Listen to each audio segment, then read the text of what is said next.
recording. Woohoo! I love cookies! Hi, I'm Matt. And I'm Matt. Of LFD Research. Today, what we're going to do is we're going to compare 9mm and 40 Smith & Wesson.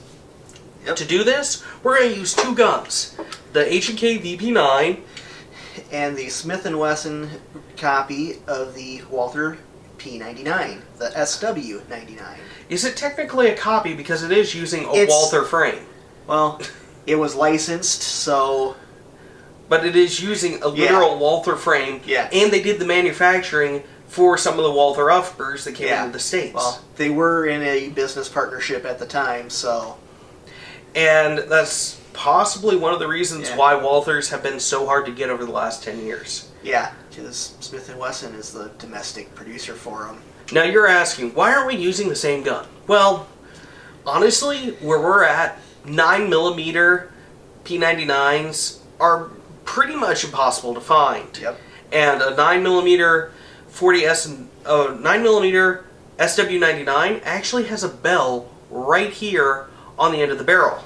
So it's not going to give you a direct AB comparison because of the added metal. So, this H&K VP9 is basically the same exact gun.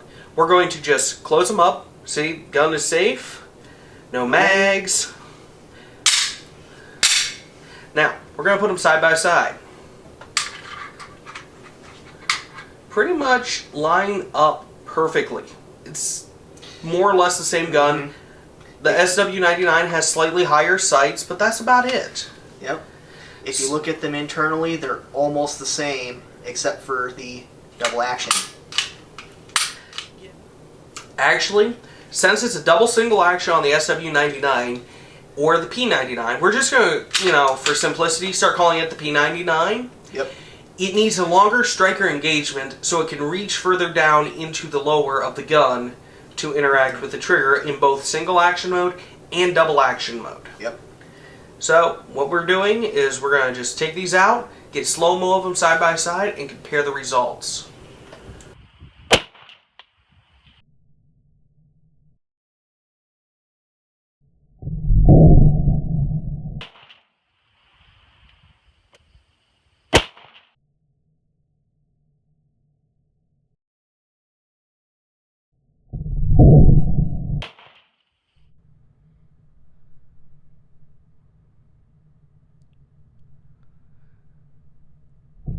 Now, as you'll notice, they both have the same maximum recoil height. Except for the 9mm, you overcorrect on using the VP9. Yep.